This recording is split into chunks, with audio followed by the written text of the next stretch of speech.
HUNI retired or stepping down? We're not quite sure. Lots of TSM moves made this past week, and we will get to that and to some of the lack of clarity out of TSM, although nothing new there. Then later on in the episode, Regi Investigation Results. We still have to catch up on that.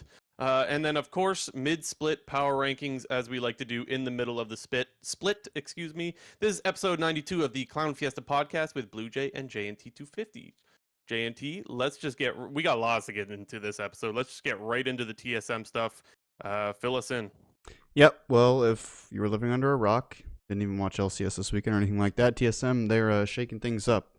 So over the 1 week, I don't even know, would you call it a player break or just the 1 week break that the LCS? It was like a full Riot break. Yeah. So I believe all the Riot staff got breaks, and then so did the LCS and LEC. I guess not in the LPL or LCK, though, for whichever reason, but yeah.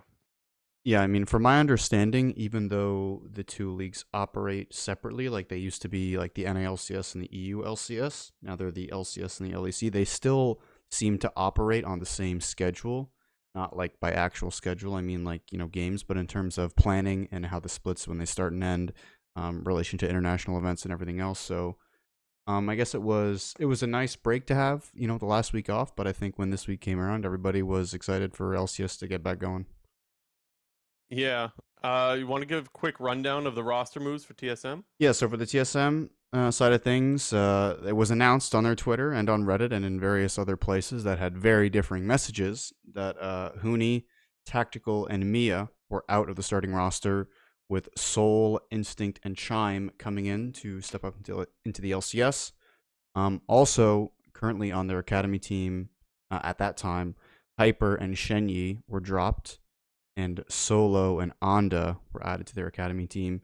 And like I kind of said at the beginning, TSM sort of announced all of these moves over different periods of times in different places. So they released some stuff on Twitter, which was some simple like thank you graphics. But then there was a large Reddit post that their general manager made. I don't know his name; it's escaping me. I want to say it starts with a G. Dominic? No, Is it not the that Dominic guy. guy? No, that guy's Not not that guy, to do with the different guy? operations of the team. It was some different guy.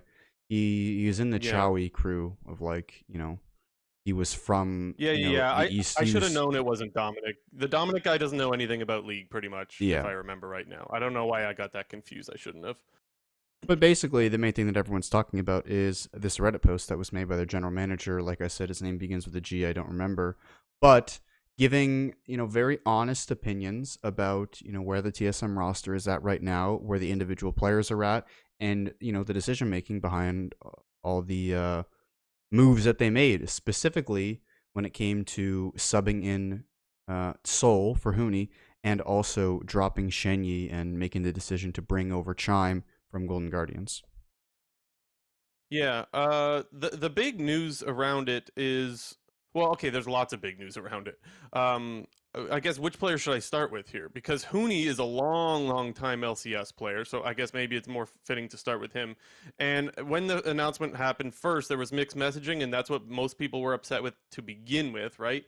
One of the posts said retirement, and then one of the other posts said he was stepping down. I believe they later clarified to say stepping down. Is that what ended up happening? I don't know. I didn't even know if they came out with another message saying or trying to clarify. I thought they just I don't recall. I think they may have just edited the Reddit post, but I could be wrong about that. Yeah, I mean, I haven't looked at the Regardless, Reddit post since it came out, but initially it was tweeted that HUNI was going to be stepping down, and then in the Reddit post made by the TSM general manager, it was said that HUNI was going to retire. So, yeah, I don't know. Which, I mean, that just sucks because HUNI's like a long time player with a lot of success over his career. And look, let's be honest, he definitely looked to be towards the end of his career as far as his performance goes, but he was still LCS ready. And so that's what kind of sucks. Like, you really hate to hear someone have to stop playing just because of wrist issues. Like, that's shit. Yeah, he's going Uzi mode. Yeah. But then where there was a lot of controversy was around the Shenyi portion, because TSM just flat out said, like, look, he's a liability to the growth of our academy team. And that's where there was a lot of mixed opinions, mixed takes, if you will, on whether TSM should be so blunt or should be so honest. And I kind of want to know where you fall on it, J&T. Well, one thing that I thought was interesting listening to the dive this past week was Mark C made a comment to where, there was obviously people are of the opinion that these damning comments made by the TSM general manager is going to affect Shen Yi's ability to potentially get a spot on a team going forward. Because when Shen Yi was originally brought into TSM at the beginning of 2022, he was this very hyped up LDL prospect who had actually had some time in the LPL on FPX's main roster. I think he played about 5 or 6 games. And he was a player that was getting reportedly starting offers in the LPL, but chose to come to TSM and chose to come to North America, obviously with some very big shoes to fill when it comes to the expectations of the team. And it was very quick that TSM's iteration in spring 2022 was not going to meet those expectations, and TSM was pretty brutal in terms of benching Shen Yi, discussing his benching. I mean, this was originally back in, spring split when there was talk about his motivational issues and there was talk about, him and his shot calling was supposed to be one of his biggest strengths, and he was, not really talking much within the team.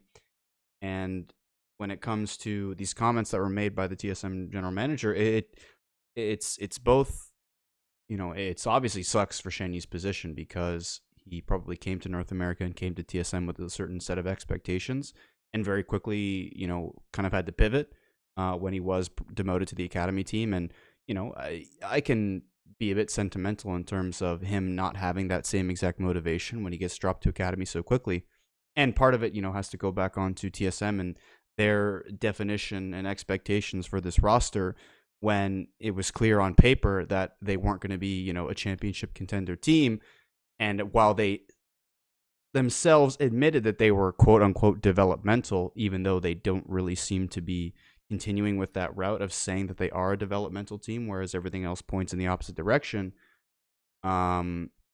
Unfortunately, just Shen Yi really just did not work at all with what TSM was trying to do. Sure. Okay. I want to get back to the thing you said about on the dive. So basically, there was two different takes on the dive. Azale was basically making the point that like this is really harsh and like this doesn't really make players want to play for your team if you're going to call them out that way. And Mark kind of took the take of like, well, look, people have been asking for TSM to be transparent for some time now, and so like this is what happens when you have a team being honest, right? And so I guess there's two sides of the coin. There's the Azale side or the Mark side, and I think most people would expect myself to take the Azale side. I always say that I'm a big Azale fan, but I actually agree with Mark Z in this on this take. First of all, TSM has had a really rough go of just this whole year as far as like their announcements. And by the way, this one was still pretty bad. That's besides the point. However, I think their intentions here were look, let's just be honest. And there could be a few reasons as to why they decided to suddenly be honest, because, I mean, maybe it's because fans have asked them to. Maybe it's because it holds players accountable. If you are going to be a toxic player, we're not going to protect you. Don't be toxic. Or maybe it's because every time TSM lies, the truth ends up coming out anyways. And if people are wondering what I'm talking about, I'm referring to, well, there's a few situations. One, there was like when Shen Yi was originally benched back in spring. There was a bunch of rumors that got out that maybe it was Spica that wanted him to be benched, and then it was also said that how did it come out at first? At first, they said something along the lines of like he needs to adjust to NA, but then later in an upcomer article, Chowie basically said, "Oh yeah, Shen Yi locked in something without permission, and he's been kind of toxic." And so it was like, "Well, that's not what you told us 2 weeks ago." And so I guess what I'm thinking is TSM realizes, look, not only do fans want us to just be honest and transparent, but two, every time we kind of try to tiptoe around it, the truth comes out later anyways, or other rumors spread like what happened with Spica, and then Spica has to defend himself. So I think there's a lot of different reasons for why TSM said, look, let's stop tiptoeing around. Let's just be honest. He was stunting the growth of our academy squad, so let's just say that. And so they did. And even though that is harsh, and I think that's tough on a young player, I think there is a few reasons for why they had to go that route. Yeah, I mean, I definitely agree with when it comes to the aspect of transparency. I've kind of always been of the opinion, just I guess from my experience with seeing all these various incidents play out within esports, is either tell the full story or tell no story. And even when I say, tell the full story, that doesn't necessarily mean you need to like air dirty laundry, on social media or wherever you're making these announcements. But I do think that there has to be some sort of baseline level of respect between employer and employee. And while I think it was good that TSM was open and honest with regards to the decisions that they made when it came to their starting roster, which was orchestrated in that, Reddit post that the general manager made. However, there definitely was a better way that they could have went about it. And especially on the dive. Speaking of that, Azael did kind of, he spoke to that by, saying you got to use a little bit nicer language within the Reddit post, and that the Reddit post itself seemed to be very opinionated. It seemed to be very clear that this was the general manager giving his personal thoughts and opinions about all these various decisions, and not the decision making as as TSM as a whole. It was just his opinions, and that really, was, I think. See, I feel like I feel like there's a good chance that he sat down with the coaching staff and this is what they said all together and said, look, these are the reasons why we want to get rid of or take this player or not use this player or whatever. I feel like they probably sat down as a meeting and came to those conclusions and then he typed it up. Now, I don't know. Yeah, I mean, the other thing to sort of, but that's the impression I got anyway. yeah, I would say the other thing to sort of reference within that as well is, when they talked about some of these younger players who are joining the team, like a Chime, like a Soul, like an Instinct, it's talking about, this is specifically Soul I'm talking about, this guy is currently, an 8th place top laner in the LCS, and if he continues to play and progress, we see him as being a top 4 player in the LCS, and I guess, to me and to a lot of other people, that looked like this guy was giving his, a little bit of his own opinions tossed into this whole thing, when I think that it should have been more subjective. Am I using the right term there? Or maybe it's objective, sorry. He should have been more objective from the outset. But I definitely think that I was happy with TSM's decision to make this public and let everybody know, what's up. However, I think they could have done a little bit better in terms of the way that they went about it. Yeah, so I could see if the argument was, look, I don't mind them being honest. I just don't like the wording. Okay, me personally, I don't have too much of a problem with the wording. I do admit the liability part is a little bit harsh, but that's still not like too crazy to me. But I want to go back to the point about the, like, we believe he should be a top 4 LCS player. That was something that I know you weren't a fan of, or a lot of people weren't a fan of for that matter, because that's like really putting some expectations on what is like a brand new player, and that I could see a lot more criticism for. Or was that the same post, or was that something else? That was in the same post when he was talking about Soul. Okay, yeah. Yeah. And to me, that still doesn't necessarily say to me that this was just his personal opinion. I still think there's a good chance, or it's just as likely, let's say, that it's still the opinion of the full coaching staff and full management. But again, that's something we don't really know. And so maybe that's also just left up to pure speculation once again. But it wouldn't be TSM or the LCS for that matter if it wasn't leaving things up for speculating. Yeah, it just... The whole situation's just very funny when TSM continues to just fumble in the public eye when it comes to releasing these statements or acknowledging things that have happened in and around their team, because we constantly are bringing up this, how much of a joke the TSM PR department must be, or lack thereof. I mean, I don't even know if they have one. Yeah, honestly, from the outside looking in, it doesn't look like they have a person who is proofreading these things, or at least not even a single person, let alone a group of people that are, creating and coordinating and planning out these thank you statements, these retirement posts, these I don't want to call it a Dunzo manifesto, but the manifesto that you release on the TSM subreddit about the decision making you're making around your team, like, you gotta, like, that especially has got to be something that somebody looks over. The communication is awful within TSM, whether it be just the management discussing with each other and like their social teams, or even just with how they announce things to fans. I agree, it needs some work. It's funny because it's like, if you're on the side of, look, I just want TSM to be honest with me, it's like, okay, they finally did the right thing, but they still suck at it. They still suck at it because their wording's terrible. Or like, was it... They announced, it was Mia. When they announced the signing of Mia, they're like, this is our new academy support. And then Kaze, like their coach or analyst, had to be like, well, actually, he's fighting for the starting spot. It's like, okay, do you guys not discuss this within the, like, Like, somebody let the social media person know exactly what to put in the post or exactly what Mia's job is. Like, anyways, yeah, it's crazy. It is crazy. Their communication sucks. But yeah, anyways, I give them a thumbs up on trying to be transparent. I give them a thumbs down on the execution. What else is new? Um. Uh, la- Oh. okay, sir, go ahead. Well, I was just gonna say if we want to, I know we talked about top lane and Shen Yi a lot now. I guess just to quickly touch on Instinct and Chime. Um. Mm. First off, I think the sort of word around Instinct and Chime going into this weekend was obviously that they were a very new bot lane to the LCS and they probably weren't going to be doing a whole lot. However, TSM said in this Reddit post discussing how, well, they thought Instinct and Chime had been playing in their LCS scrims, but I think it was fairly ambiguous how they left their role, especially also with relation to Tactical and Mia, moving forward, because they made it clear that Mhm. Instinct and Chime were going to be starting this next weekend of LCS, but they didn't really paint a clear picture about if they were going to be the starting bot lane for the rest of the season, or if there was going to continue to be, swaps between Tactical and Mia, whether that's one of them or both of them. So I think it'll be very interesting going into next week to see if we get an update on the whole bot lane situation from TSM. While I think that Instinct and Chime, they played pretty well, I thought, this weekend. Pentakill, baby. Yeah, I mean, you got the Penta on Zeri. I mean, we'll talk about more of the gameplay side of TSM a little bit later, but I think it'll be Yeah. interesting looking at them moving forward because it's clear that Soul's probably sticking in the top lane. TSM and Maple are obviously their best two players on the roster right now, so they're going to be staying. And maybe should the bot lane performance fluctuate anymore, maybe we see Tactical and Mia get in there. Maybe one of them gets in there. I don't know, but when you look at the totality of all these TSM roster moves, it definitely this does not feel like a worlds bound team, let alone a playoffs No, bound definitely team. not.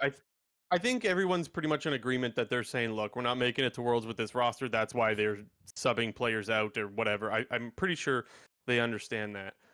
As far as the Mia and tactical thing, I get the feeling that Mia's still in play because they said so. I can't remember exact wordage, but basically it sounds like Mia could still kind of fight for his spot back. It sounds like they're kind of trying out Chime and seeing how things go. As far as the tactical thing goes, I'm pretty sure when they were talking about Instinct, they said that they're still open to looking for other AD carries. That gives me the idea that maybe tactical isn't going back in. Not sure exactly, but that's just. Would you be looking for another AD carry at this point if like tactical could just go right back in and just finish out the season? You got what, like 4 weeks left or whatever? Or yeah, you got nine. You got half a split left. Like, would it be the end of the like? You get what I'm saying? Would it Yeah, be the end of the world to just have tactical play 9 more games? I don't think it would be that bad. The only reason I think you would look for another AD carry is if you're like, okay, tactical's done. He's either mental boom or the players don't want to play with him or something along those lines. It gives me the idea that tactical's probably not going back in. Although, again, speculation. What else is new? yeah. I mean, the thing that's interesting about that is, I guess I took that when they specifically said in terms of finding an AD carry outside of the TSM ecosystem. I mean, I don't know exactly what they said, but I remember they used the word outside. That definitely gave me the Mm-hmm. impression that one, they're either looking to trade for more academy players potentially, but also maybe could be looking to bring in a free agent who obviously isn't on a competitive team right now and maybe hasn't been for a little while. I won't use Doublelift as an example because there's no way that Doublelift will be going back to TSM, but it's a situation like that where they Wouldn't could that be be. hilarious though? But yeah, it's a situation they're looking at where they maybe, if they needed to bring in some outside AD carry who maybe hasn't been playing pro for a couple of years, but they know is very good. I'll use an example that probably won't happen, obviously, but Arrow. I mean, he's not on a team right now, but he's been in the LCS for I quite a was long about to time, say or like Wild Turtle or the other something. I don't Immortals know. guy. Yeah, Wild Yeah, Turtle. yeah. But I mean, obviously, I don't think that's going Yeah. to happen. But to me, when I heard outside, I thought of, okay, they're going to be going outside, most likely their own LCS and Academy system, and even outside the system overall. Because the main thing that everyone was talking about, initially when this news was coming out, is the TSM Academy situation is not a good one either. They've been the last place or they've been 9th or 10th in Academy for, I mean, I don't know how many splits in a row. I know they talked about on the dive. I think it was like either 2 or 3 splits in a row. They've been last or 9th. Um, Really, eh? yeah, so Wow, I It didn't does. know that. It does seem that TSM seems to be doing a big overhaul of their academy system as well, dropping players like Shenyi, Hyper, bringing in new ones, like Anda and Solo. So it's I don't know. To me, it feels like TSM is hardcore pushing the reset button here. But we thank them for being TSM and for continuing to do some crazy ass shit just about every week. It's good stuff. Yeah. Okay. Anything else on it, or should we get to the power rankings in a sec? Yeah, I think that's it. I mean, we'll go to TSM part 2 after this with the talk about the Yeah, we'll get to investigation. So if you're waiting to yeah, hear about the TSM investigation talk, it'll be after we talk about all the teams here, but it's we'll coming get to soon. that in just a second. And before we get to the power rankings, I just want to remind people to hit the subscribe button if they're new to our channel on YouTube. And if you do not know, we do weekly streams every Monday. I guess we're a little bit earlier this week, but usually at midnight EST. So if you want to go find us on twitch.tv/Clown Fiesta Podcast, you can find us there. And for those that want to support the channel, you can donate or subscribe on Twitch, and all of the proceeds we put towards our prop sheet. So we do like a for fun thing at the end of the year, whether it be for Worlds or for North American Finals. That is yet to be determined. But we do a prop sheet, which is just you can win some cash. It's free to play in, and we just use the money that people donate to us. So without further ado, let's get to the midseason power rankings. We're halfway through the split now. Which team are we starting with, JT? I think you said you were going off my power rankings, I believe. We're Yeah, going well, in that here order. we got some explaining to do first here. So as you can see, I've pulled the power Oh, okay, go rankings. for it. I pulled them up on the screen. I'll list them out for the audio only people, or if you just happen to be listening, I'll read them out right now, and they are as follows. My power rankings: number 1, starting off with EG, followed by Cloud9, Team Liquid, 100 Thieves, FlyQuest, Golden Guardians, CLG, Dignitas, TSM, and Immortals. Now Blue Jay is our EG 1, Team Liquid, 100 Thieves, Cloud9, Golden Guardians, FlyQuest, CLG, Dignitas, Immortals, and TSM. And then, for the visual people, the people who are looking at the screen right now, you can see the orange text next to the logos of every team, and that is their position relative to where we had them placed at the beginning of the split. So if you were to go back and look at our summer split week 1 power rankings, the orange number to the right of the team logo indicates how many spots they've moved up or down since then. So obviously, I had EG number 2. Now I have them 1, hence why they have the +1. And you had Cloud9 number 4, and now you have +2 next to them because you have them bumped up to the 2 spot. So I do, yes.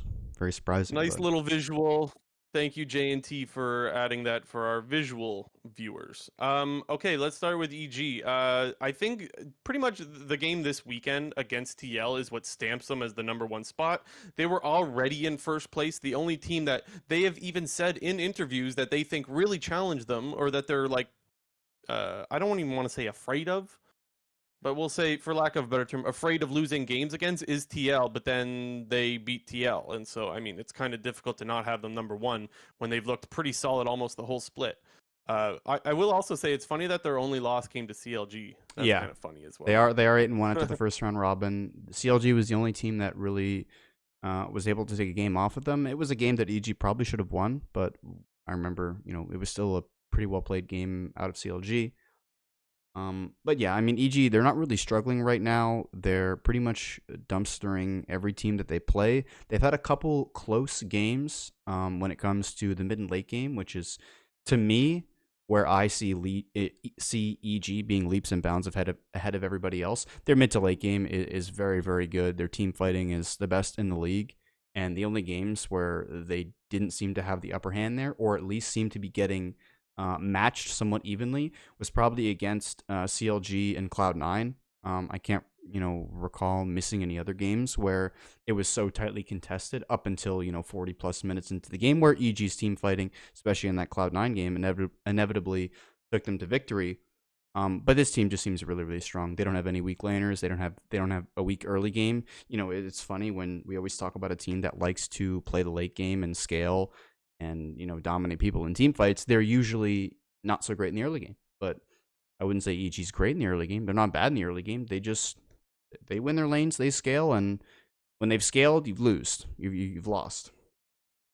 Yeah, and sometimes they just play to scale on purpose. Like sometimes, like a perfect example is the game against TL when they're playing the Ezreal into the Nomi Like that's not a lane that you're supposed to win or by any means. You're just supposed to chill, hang out, and scale. And we saw what happens when Danny gets to scale. And okay, so we continue to talk, and not just us. Many people continue to talk about how EG is such a great team fighting team.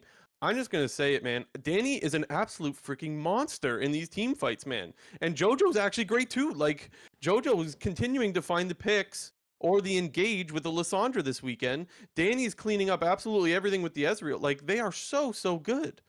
Um, and I'll also just say it.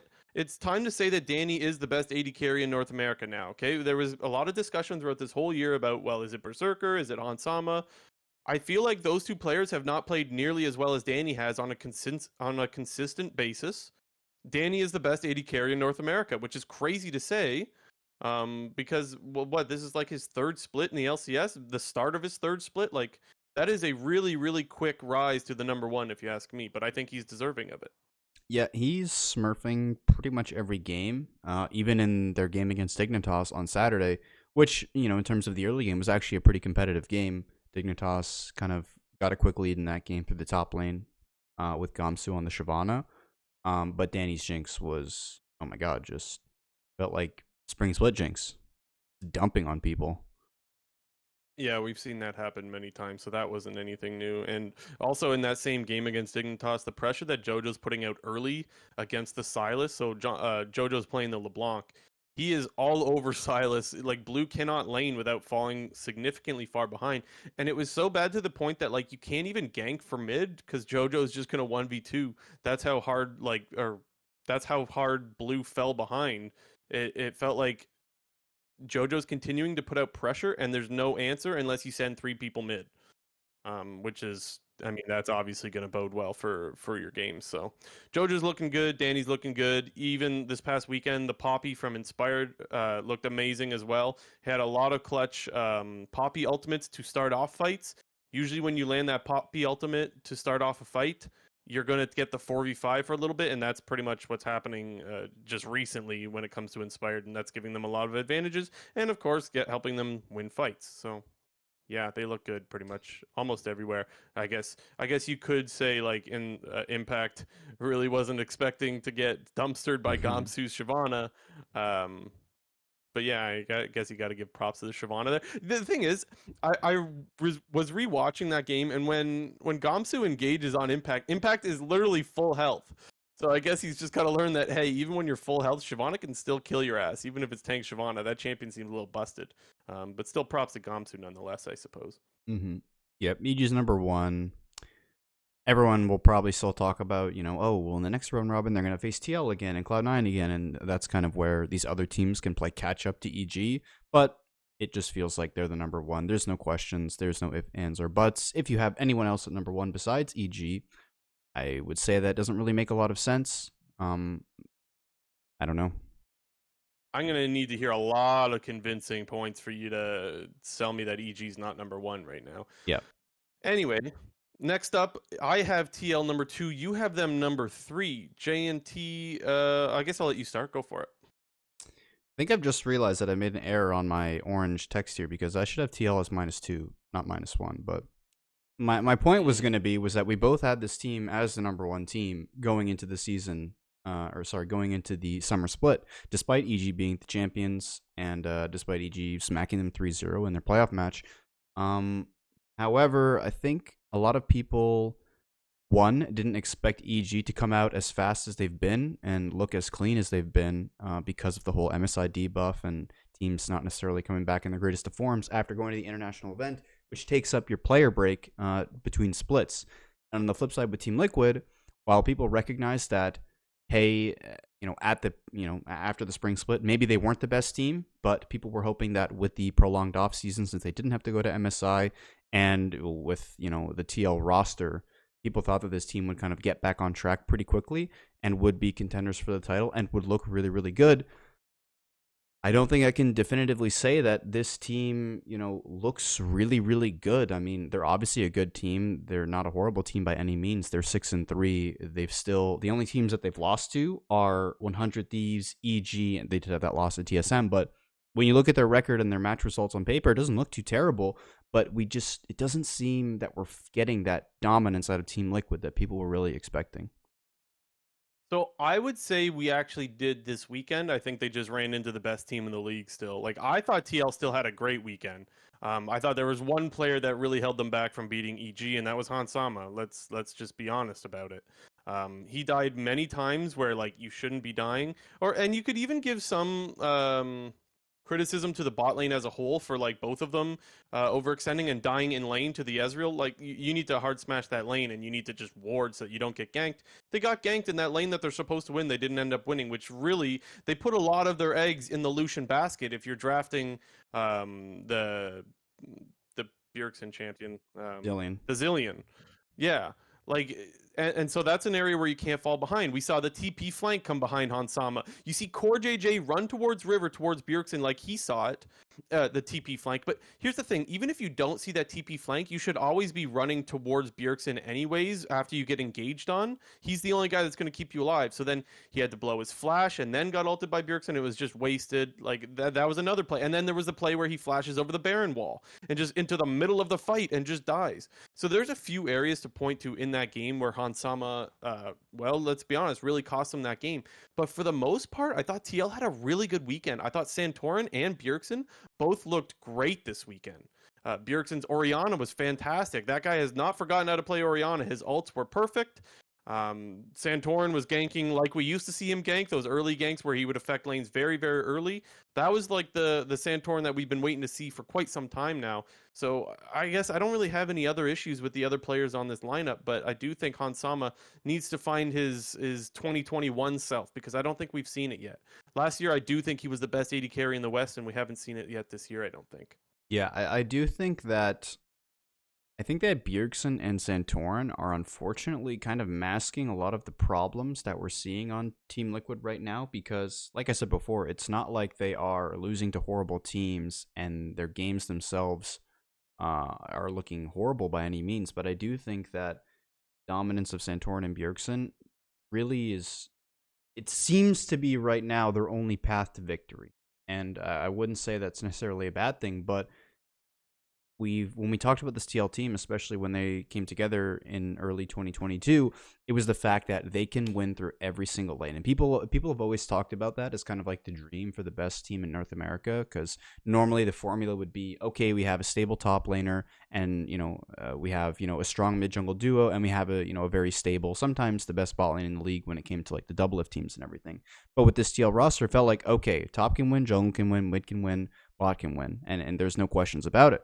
However, right now, I think we're seeing both Bwipo and Hansama pretty, lackluster relative to their European performances. Not to say that means that they can't get back to that level, or we shouldn't expect them to be dominating lane, winning the game through their own lanes. But I just think that right now, from what we're seeing, it's kind of just the Bjergsen and Santorin show, and I don't think that's anything to be upset about. But I guess it would be just something to sort of look at moving forward because, I mean, unfortunately, this TL team had really high expectations, and one of those expectations was that Bwipo was going to be that Alfari type guy who comes in, smashes lane, and beats everybody. And Hansama and Core JJ were going to be the definitive best spot in the league, come in, smash everybody. And, while people might have thought Bjergsen needed time to acclimate, to me, it feels like he's there, and Santorin's there, and the rest of the team is not. Agreed. I think your criticism is totally fair, honestly, because I think it's been since we saw a little bit of it in spring with Bwipo was popping off really early on, and we saw it every once in a while with Hansama in spring, but we haven't seen it consistently out of either one of them. So I think your criticism is totally fair. I think everyone expected all of these lanes or positions, if you will, to be the best, or at least top 2 or top 3, and I don't think we're seeing that. So I think it's fair criticism. I am surprised, however, that you have Cloud9 ahead of them. I guess we'll get to Cloud9 in a few minutes, but before we do 100 Thieves next, I have 100 Thieves number 3. You have them number 4. I guess I'll start this time around. I don't think the story has changed on this team. Unfortunately, I can't say that I think they were so good that they earned the number 3 spot. It's more that I'm a little bit more disappointed in Cloud9, and that's why I have Cloud9 behind them. Regardless, I think, like I said, I think the story is the same. They still look solid on the top side of the map, and I'm still waiting for that consistency out of the bot side. But for the most part, I think things are looking pretty good. We saw Abadage finally have a really good laning phase. Was it against CLG though? I'm pretty sure it was against Palafox, right? Yeah. Yeah, because I remember I wanted to make the point that, like, even if it's against Palafox, we haven't seen him win many lanes at all this split. And he absolutely smashed him and outroamed him. And, I mean, that's what we've been waiting for out of Abadage. He should be able to do that. Is it like, oh, he did it in one game, so everything's fine? Not really. But, I mean, it's a sign in the right direction. So I guess that's why I bumped them up to the 3 spot rather than Cloud9. Yeah. I guess similar thoughts. I don't really have, much to say on 100 Thieves. I do think, similar to you, it's not that, they deserve, like, they've been playing so poorly that they deserve to be in the number 4 spot, or they're, I don't know how to exactly frame it, but it just feels like this team is, they are where they are, and that's not to praise them or to fault them, to saying, oh, you're not beating enough of these good teams, or, oh, you got to be smashing these bottom teams harder than you already are. It's just that, I mean, I feel like I'm a broken record saying this every week. Like, my expectations of this team are where they are right now. I'm not expecting Epia and HUNI to smash everybody like they once were, although I'm pretty intrigued by their drafting and what they've done. I think they played the Seni Yasuo in their game against, was it FlyQuest that they lost? Yeah, I think that was where we saw the Seni Yasuo in that game against FlyQuest where they lost. They That was seem where to be FBI overstepped. He yeah. tried to, like, grab the souls and ended up, Yeah. overextending and just dying early on in lane. They're one of the few teams in the league that really loves the usage of the Senna. I think of kind of them and Golden Guardians are the two teams that really have, like, high priority on that Senna, because they've seemed to pull out a bunch of different Senna lanes, whether it's the Senna Tahm Kench, the Senna Yasuo now. Even I remember 100 Thieves was playing Senna Lee Sin when Lee Sin was a really popular champion in the meta. I don't know if that was at the beginning of Season 12 or at the end of Season 11. But Abadage, to me, definitely is the one person who seems to be kind of stepping back up. And I guess I wouldn't really call it a regression by any means, but someday he's not smacking everybody like he was last split or even at the end of Season 11. True. But he's still playing pretty well. I just think that It's a little bit of some a regression, days, but it's not like oh, you should feel yeah, bad. It's that you were that freaking good in spring that it's a regression, you know? yeah. I just think like Abadage's return to form is kind of offsetting some days, lesser performances. But I feel bad calling them lesser performances. Yeah, I agree with you because yeah, I get what you're saying. He's still playing well. It's that he was an absolute monster in spring. It's hard to replicate that. The only things specifically from this weekend, the only things to point out were I mentioned how Inspired's Poppy was great to start off fights. Same thing with closers. A couple of really nice ultimates before team fights happen, and they ended up swinging them in their favor because you land those Poppy ults. They're so important. So he did that just the same. The other ones was like the game against FlyQuest was. I didn't think that 100 Thieves played that bad. I actually thought FlyQuest has had a really good game. And so that's why I still feel okay with having 100 Thieves in the 3 spot, because it was like, okay, I could say that there was some mistakes, but most of the game was played pretty clean. The couple of mistakes were like, it reminded me of like Season 2 because it was just face checks. Like, if I said to you, like, we lost because of face checks, wouldn't that sound like Season 2 VOD review to you?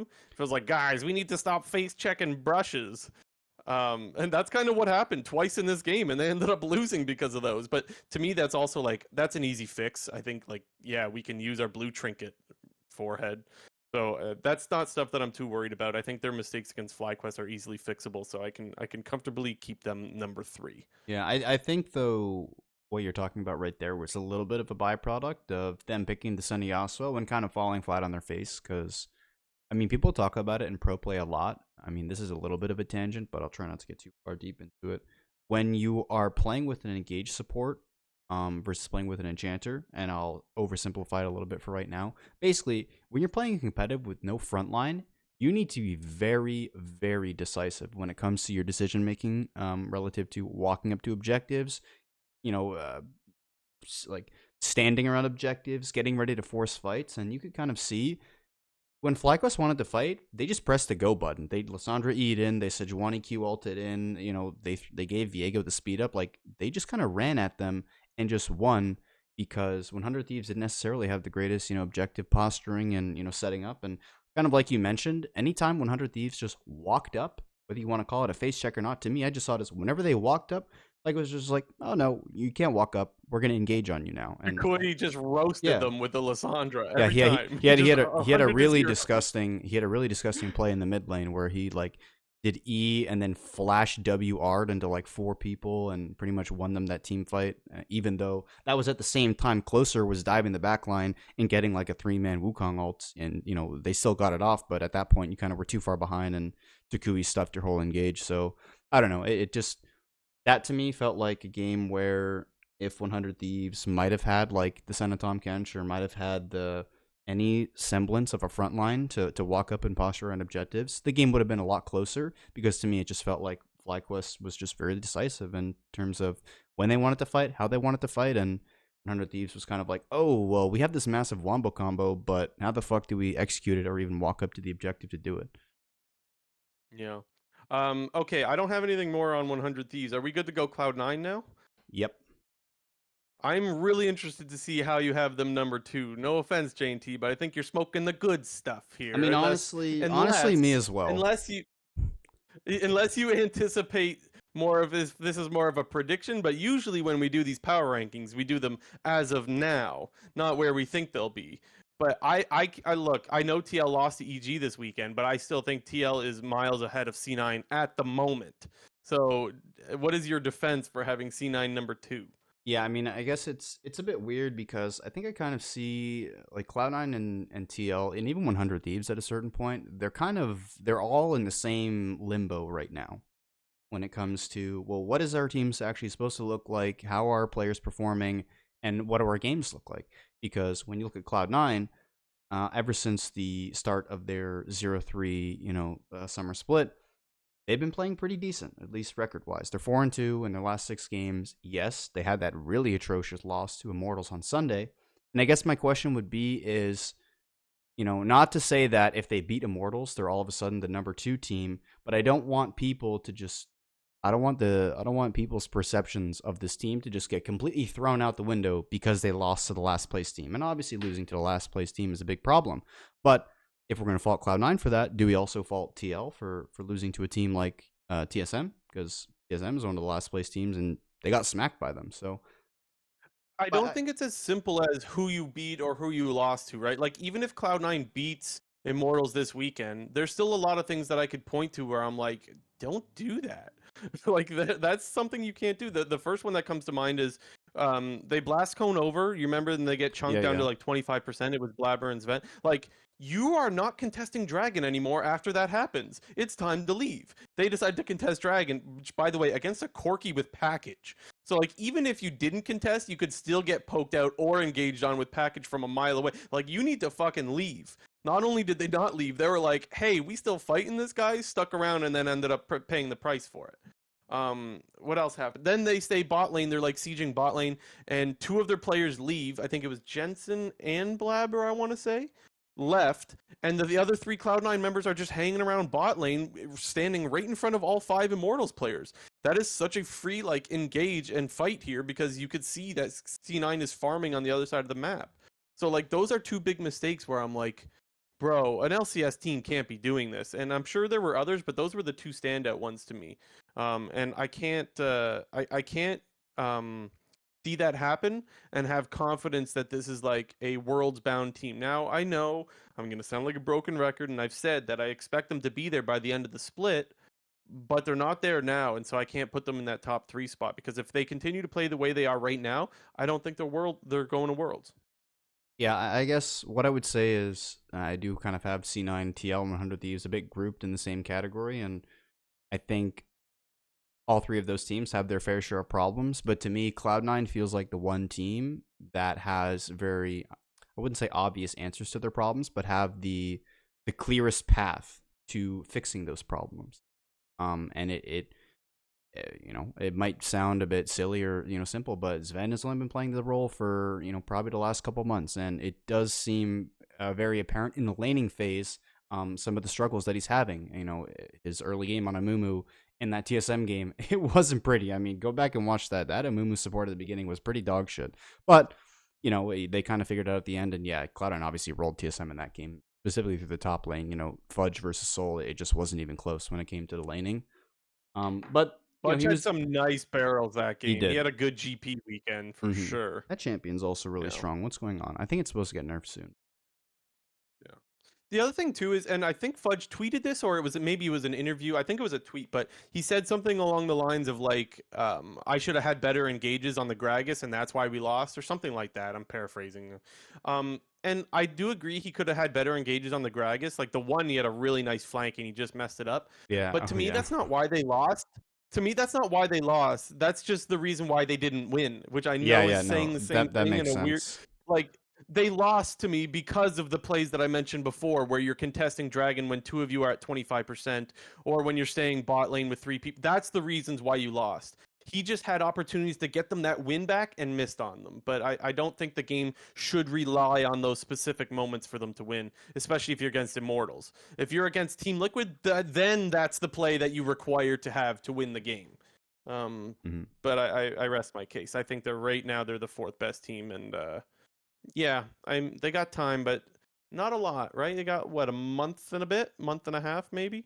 Yeah, I mean, I see. Like I said, I kind of have the three teams below EG. They're all grouped into one, and I feel like we're and for me, I guess the separation for me is it's just the fine details. I would put TL above them. I don't think they're in the same tier as 100 Thieves or C9 right now. But I mean, the problem is, as soon as we go to praise TL, that's when they kind of falter. Yeah, that's kind of been the theme lately. But I will say that I do put them a tier above 100 Thieves and Cloud9 at the moment. But anyway, so I had Cloud9 4. You have them 2. What else? Oh, the last thing I wanted to say on Cloud9 was there was a little bit of comms issues, or so it seemed. There was one play where I saw Berserker stay in lane and Sven is clearly roaming, and Berserker has no business staying up in the lane when your support is leaving. He gets engaged on and killed. And I remember thinking, like, that seems like a comms issue, like, hey, I'm roaming here, and he didn't get the memo or whatever it was. That was the only other thing. It makes me wonder if comms could be an issue, because I know Sven has said, I think it was in the episode of the Nines, or maybe it was just an interview, he said, like, sometimes he talks really fast, and that could be hard to understand. So maybe some comms issues for Cloud9. Yeah. Possibly. Mm-hmm. Next up, I have Golden Guardians 5th on my list. You have them number 6. It's no surprise that I have Golden Guardians ahead of better than you. I'll just come out and say I am like the typical Golden Guardians apologist. I am. I think the team is good, but also like they played like shit against TL. So like I don't know. It feels like having them 5th is a little bit generous, but I don't know. I guess it could easily be FlyQuest, and I think it's easy to swap them back and forth. But yeah, I guess I have them number 5. Yeah, I think to me, I'm kind of in the same boat where I kind of have FlyQuest and Golden Guardians a little bit in the same group when it comes to, they're clearly below the top 4 in the league, but they seem to be above, the bottom teams. And what I think we see out of teams like Golden Guardians and FlyQuest, I guess we're talking about Golden Guardians now, but kind of what we don't see from the Dignitas, the TSM, and the Immortals on a consistent basis is actually challenging the top teams in the league. And for me, I think FlyQuest has really been the only team in the league outside of, the top 4 in terms of giving the top teams a run for their money. Unfortunately for FlyQuest, they've also had some pretty bad games against some of the lower tier teams in the league, most notably losing to Immortals and TSM. But you take away those two, and they're 5-2 against some of the better teams in the league. But it's obviously not as simple. I guess I guess we're kind of talking about them both at the same time, which is fine. Yeah. But I guess that makes FlyQuest the most difficult team to predict, because sometimes, I mean, they easily could have beat TL in that one game, right? Like they barely ended up throwing that. Like there's a lot. Yeah, I don't know and they beat Cloud9 and they beat 100 Thieves, but they put up like 2 bad stinkers against Immortals and TSM. Yeah. They looked clean against 100 Thieves, man. Like, my God. Like, I don't know. It really is funny. But I will say though, when it comes to FlyQuest, I was dead wrong because I thought they were going to be towards the bottom. I guess on my list I have them 6, but at the start of the split I would have had them 8. Like I was expecting them to be an 8th place team in the league. And yes, 6 isn't much better, but like I just said, they could easily be 5th as well. I think the biggest difference from spring to summer is probably Takui. You could also point to Johnson, but I think Takui's the most improved. Takui had a really good start to spring, a so-so end to spring where like he kind of looked a lot worse and was free ganks mid, and now he's looking a lot better again in spring. My only worry for FlyQuest is that I'm a bit worried about what happens once Corki is nerfed, because I think they've been relying on that a fair bit. And honestly, they kind of got punished against TSM. It was like they did the classic, we're just going to wait for Corki to get 2 items, but it was kind of too late by that point. They just kind of started to fall behind, and TSM played well as well. You got to give some credit there. And then yeah, it was just too late for them to scale, if you will, especially when they didn't have the greatest targets to poke out. Like Swain's kind of beefy for a guy that does so much damage. And I don't remember what the full draft was. I guess Xin Zhao as well. You could kind of block some stuff too. But yeah. Anyway, Yeah. back to the Golden Guardian side of things. Oh, sorry. Go ahead. Well, I was just gonna say, because you were kind of praising Takui as one of the reasons why I think FlyQuest has been playing better this split. I definitely agree with that. It does feel like that Takui and Johnson, their performances are kind of stepping up a little bit, and the rest of the team is fairly similar. I would say, when we talk about the top lane, Philip versus Kumo, I wouldn't say that Philip is, great, a great laner or a great player by any means. It kind of just feels like he's playing the Jenkins role right now on FlyQuest, where he doesn't get shit on, he doesn't, lose, but he doesn't necessarily win. But That's a good fair thing, point. but good thing for FlyQuest is the carry performances of Jose Dioto and Takui since have stepped up and they're playing a lot better, and that's kind of the reason why they're winning. But so I guess my point is to be interesting to watch FlyQuest, specifically when either the game revolves around Philip, they have to play through him, he's playing volatile matchup, the rest of the map isn't winning as hard as they have been because, especially when it comes to their bot lane has had some pretty dominant performances against, perceived strong bot lanes in Epi, Huhi, Sven, and Berserker. Those are the 2 main ones that I stand out where they basically they shit on them in lane and just straight up. I would also add to your point about Philip that like he wasn't supposed to be someone to be able to hold his own, or at least it didn't seem that way. There was not a lot of like we don't watch Academy, but from the people that do, it didn't sound like there was any hype surrounding Philip, and it sounded like we were set up for a guy that was going to struggle a lot. And yes, he's not exactly popping off, but he's definitely not the well, let's use the word liability since that seems to be the hot one lately. He definitely doesn't seem to be the liability that you would expect out of what was supposed to be apparently an average academy player. Yeah, I mean, he's losing gracefully, which is, to me, all you can ask for a young academy player who's stepping into an LCS starting spot with, minimal expectations. There are some areas where, like, some misexecutions or I don't know, just bad plays, I guess, in team fights. Like the one that stands out against TSM this weekend is Chime is flanking on Johnson in like the dragon fight, and his Sejuani ult. It's not that it misses because he misses it and it goes out to the left field, kind of like Xmithy ultimate. But like it was that he aimed it at the wrong unit or the wrong target. He aims it at Chime in the Rakan, but it's like the Rakan's not going to be the one that kills your AD carry. It's going to be Spica on the Xin Zhao that's like 4-0 that's coming right at him. And so you need to aim the Sejuani ult at the threat, not the guy who's just CCing Johnson. On the same note, though, Johnson also puts the traps down to try to stop the Rakan from getting on top of him. But Johnson also could have put his traps in between himself and Spica. So that to me is a play where I look at like, Philip, you got to make the right play and ulti the right guy, but also Johnson needs to put his traps towards the right guy as well. So it wasn't all on Philip. But yeah, anyways, definitely some improvements that need to be done in team fights. Back to the Golden Guardian side of things. I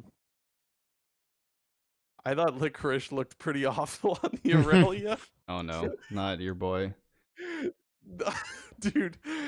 Oh man. It feels like I always have so many nice things to say about Golden Guardians, but I'm just like, yeah, but Licorice is shit. It's like, well, every time, man. Every time they put him on a carry and give him the counter matchup or whatever, like It's just bad. I don't know why they continue to do it, but where I will give praise, sorry, licorice, I will give praise to Olay. I think that guy is so valuable to what Golden Guardians does, right? They have really unique drafts, and it allows them to play different styles that people just aren't ready for. The Seraphine and Sejuani was a great combo. The Sejuani engages, the Seraphine follows up with the ulti. It's fantastic, and they played that really, really well. I don't know if they'll get that again in other games, but it's that kind of stuff. Or we saw the Dr. Mundo earlier in the split. Like they're whipping out some really cool and effective picks. And that's one of the things that I think is their strength, is that they can continue to pull out these weird picks, but also look good on them. So good things out of Golden Guardians. Yeah, one thing that I also like with their drafting is, you kind of see these different, scenarios when teams or individuals are whipping out these really special picks. And you kind of get to the end of the draft at the beginning of the game and you start to think like, wow, did they kind of like overthink this, or is this really like, is this really what they were going for? But one thing that I think Golden Guardians does really well is kind of sticking to their identity and playing to that. And they don't really deviate from the path. And I've said this before, I think that's really important for LCS teams that are at the bottom or in the middle that are looking to sort of punch upwards and take down some of these top teams is, you have to be pretty flawless in terms of your preparations, your drafting, your game plan, and your execution, because in all likelihood you're going to be weaker individually than these other top teams. And one of the avenues you can sort of take to getting wins off of them is with these, I'm going to say, quote unquote, cheese strategies. I wouldn't call it a cheese strategy. I would call it kind of big brain. Innovation. Yeah, it's just super important for these lower tier teams who are looking to improve. And I think Golden Guardians, they're continuing to improve. I think people might have thought that they would have been a little bit higher when it comes to the standings and performances last split, especially when it comes to your boy Ablaze Olive. But Ablaze is looking a little bit better. He's still getting caught out like normal. I think he just seems to have he just seems to have this problem where, it feels like one of those moments where you're playing a solo queue game or you're playing like a league game with your friends, and you have that one friend who's kind of like being the shot caller and telling people to like look for plays, and he's the guy who's starting the engages. But you start your engage and you realize, wait, nobody's around me, or wait, I have no backup. It just feels like that's every time with the Blaze Olive. It's like, oh, he's doing something, he's going for something. Oh wait, he has no backup. Oh wait, he's dead. He plays very aggressive, and so you're always going to see him towards the top of the damage charts of like damage per minute and stuff like that. But you're also going to see him just dying a lot, and that's kind of what happens. And it's funny because the story that's kind of been the story that's been put forward anyways has kind of been like, when he's playing a mid laner like Corki that has an escape, he's fine, but when he's playing Victor, he's gonna get caught out. And this week it was like he was playing the Talia against Team Liquid, and they just ganked him and they just killed him. And I was like, yeah, well, I'm not really all that surprised. And even though, so TL played really good against them, I thought like the mid jungle with Bjergsen and Santorin was OP against Golden Guard. They still played like shit anyways. Like they contested a Rift Herald 4v5 where they have their Kog'Maw sitting in Fountain and all of TL is there to just destroy them. So I'm like, okay, TL played really, really good, but there's no world where you should be taking this fight. So I guess you could argue that my fifth place ranking or power ranking for them is pretty generous. But I guess, I don't know. Otherwise it'd be 6. It wouldn't be any lower than that. Yeah, I mean, that's always the difficult part of power rankings is, yeah, you kind of need to give every team a numerical value, but obviously, that's not the full story here, because even though EG's 1 and whatever team we have is 2, 1 is so much further ahead than 2, at least in my books. Yeah, kind of, sort of. But I get your point. Your point is valid. I get it. Let's go CLG now. We both have them 7, and we both have them as a +2, meaning we both had them number 9 at the start of the split. What's changed, JNT? I mean, people remember from week 1 what's changed, but what has actually changed as far as the players are concerned? Yeah, I think people are kind of, they're coming back down to earth a little bit when it comes to CLG's trajectory or, stake within the league. They're another team that is improving. They're on the rise. They're unfortunately, I don't think, going to be in this sort of top 5 position that they might have been hoping for after the 3-0 start to the season. Because if I'm not mistaken, they're like 2-4 since the 3-0, which isn't necessarily the greatest. But Dokla actually just seems to be the difference maker. I don't know. It feels like, obviously, I know I've been pretty outspoken about how much I think Luger and Poom, they're really good, and their future, I think, is going to be fairly bright in the league, whether it's on CLG or who knows, they're on a different team next year, a better team if that's the case. But Dokla is just, he is actually doing something. And I kind of gave a bit of like incidental flame to Jenkins earlier, but like he is actually doing stuff on the top lane for better or for worse. And I know, oh, man, I just want to talk about their game against 100 Thieves when he was playing the Fiora, and Azale Yeah, made why some. not? Azale was basically saying like, dude, like Dokla's smurfing, like just play around Dokla. And I know like you can't just say that in a league game. It's like, oh, just play around the strong guy, but it was true. Like Dokla was almost escaping or getting a kill in almost every single 1vx scenario in that entire game, whether it was 1v2, 1v3. He either would get out with 1 HP, trade 1-for-1 in a 1v3, or just soak so much pressure on the entire map, and CLG was just kind of leaving him out to dry. Like, he was smurfing. Azale was right.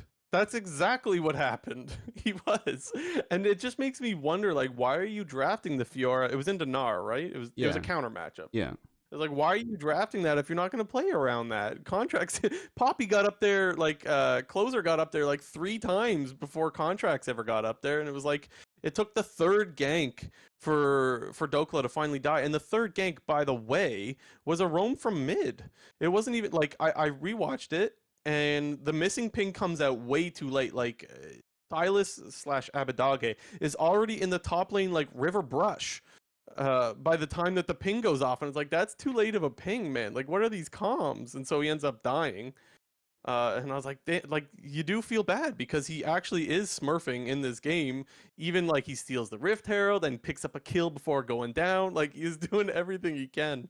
I will still say he continues to overextend. This is like the 4th week in a row that I say it, but it's true. Well, there's been 4 weeks, so it makes sense. He does have a game every weekend where he is dying from overextending. And while, yes, I think he's playing well for the most part, like, that's a very obvious area where you need to improve. But let's be honest, that's not the biggest problem with CLG right now. They do have problems in the other lanes. Look, Contracts having a better split, sure. Palafox, I'm not sold as having a better split, honestly. Maybe a little bit, but I don't think he's... That's what I would say. He's not as bad, but... Oh, yeah, I guess. Yeah, but he's still like... Well, let's go back to that liability word. Why not? I'm liking that one today. Thank you, TSM. And also, I didn't think Luger had a good weekend, to be honest. Quite a few times overextended. First of all, they get a huge lead against Immortals bot lane. Am I thinking of the right game where like they end up smashing early and then they just threw the lead? They're playing Callista, Alistar into their Nautilus. I'll admit I'm being a little bit picky on this first one, but like where they get the kill, do you remember he like flashes the Nautilus stuns him, and then he flashes forward to finish off the kill on the AD carry, and then Nautilus is running back, and he's like one more auto away from picking up the kill on Nautilus. Do you remember what I'm talking about? Not exactly. Anyways, he could have gotten one more auto off because he should have known that the Nautilus hook is on cooldown. But he was a little afraid to go under tower, I think, because he thought maybe he'd get hooked by Nautilus, but it wouldn't have been off CD.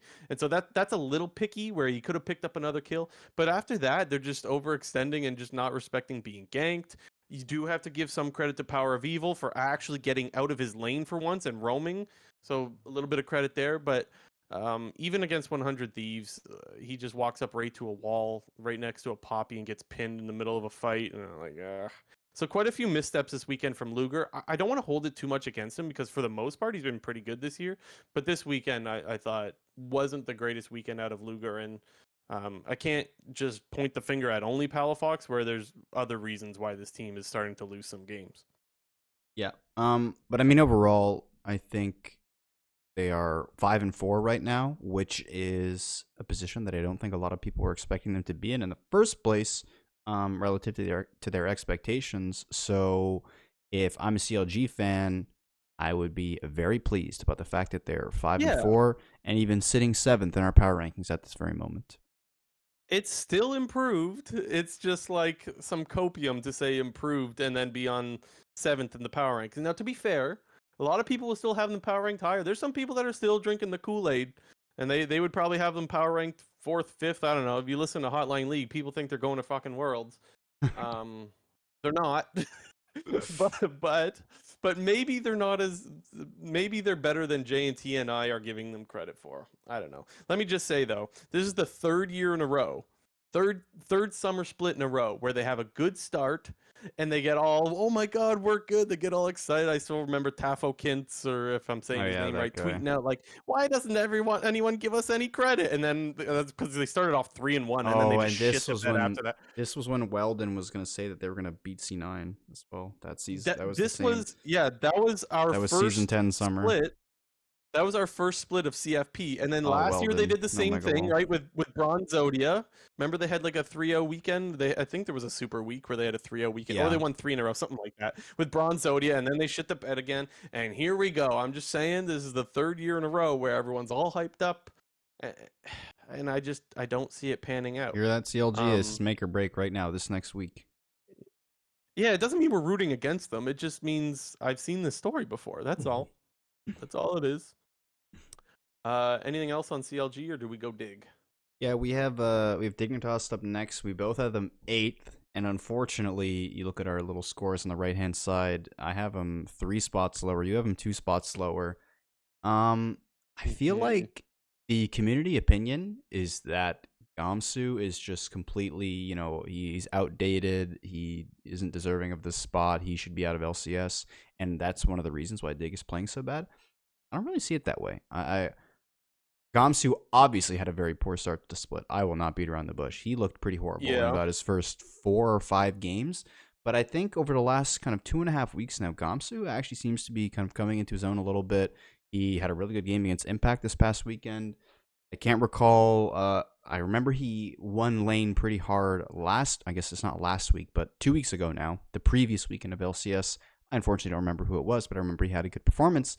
And to me, I think Dignitas' struggles have been a little bit of, I mean, I don't know if I would call it underperforming, but I mean, I guess it's underperforming out of their bot lane. I don't think that Biofrost and Neo are as good or as, impressive as they were in the spring split. I know yourself, you were really high on Hmm. Biofrost um, in the spring split. I think you had him one as your all pro I still supports. am. I still say that he was the best support in Oh spring. yeah, That hasn't and changed. I don't He's get me not wrong. I anymore, think but I had him 2 or 3 as well, and I acknowledge that he had a very good split. But to me, I still see River and Blue doing a lot of work. Blue to me seems like the most underrated player in the LCS right now. I mean, he's just a good yep, player. Like everybody, yep. everybody thought that this guy was going to be the worst mid in LCS. I feel like people were saying this was going to be like Ica 2.0, Ica, however the hell you say his name. But Aka, Blue is just but a yeah. solid mid laner who is pretty good, and River continues to be pretty good. And I think Gamsu is getting better. But to me, I think if we want to point any fingers to why Dignitas is where they are right now, and for me at least, why they are sitting eighth in my rankings and not fifth, where I thought they might have been at this time, is mainly because of the bot lane. Yeah, I definitely still think this team is better than their 2-7 record. Me too. But I think you're right in both things that you said. I do think Gamsu is like it's not the end of the world they have Gamsu. It's been 3 weeks or 4 weeks or whatever the hell. Like that's fine. You have to remember that he was replacing Fake God, who was an absolute crater in the top lane. Right, that was just a massive hole sitting in your top lane. No offense to Fake God. So it's like you go and you try something else, right? And yes, it's been a while since he's played in the LCS, but hey, you give him some time, see how he goes. How bad could it be? You were getting hard smashed. So I don't mind the Gamsu thing. Yes, I don't want to look at like he smashed Impact on Shyvana, so everything's okay Yeah. now. But he's definitely an improvement. And you're totally right to point to the bot lane of Dignitas and say this is the difference between spring and summer. I still think I'm not gonna just change just because he's having a bad summer. Yeah, because he's having a bad summer. Like Biofrost to me still was the best support in the league in spring, and no one's going to change my mind on that. But we're not seeing that this split. The game against Golden Guardians, they're out to a huge lead from like the delayed invade. They killed Pride Stalker. Everything's going great. They got a kill somewhere else too. I don't remember where, but anyways, Biofrost takes a lazy path towards River, and Blaze Olive pulls him with the Swain, and he just gets comboed with the Sejuani ult and then the Seraphine. Like, he just gets picked to taking a lazy path. And that 1,000 gold lead, they had a 1K lead at like 4 minutes, by the way. That 1K lead just goes kapoof, and it's gone. And that's Bio's fault. So I don't think Bio had a terrible game altogether, but sometimes you have some mistakes, even if it's a small mistake, that could be very costly. And I think that's what happened this weekend. And it's probably why they lost that game, because I think they were well on their way to snowballing it. So yeah. Um, I actually there is a world where could have put them ahead of CLG and put them 7 here. Because I think if they were playing CLG, I might take them. Not really sure though. I think that would be a close one. Yeah, hard to say. It's maybe a little bit of too much projecting the future there, but the gap between Well, them I is don't know. 3 wins. Maybe So they. I mean, I don't know. I don't even. We when we get to predictions, maybe they play each other. I don't even know when they play each other next. They I have might. no I'm not idea. sure.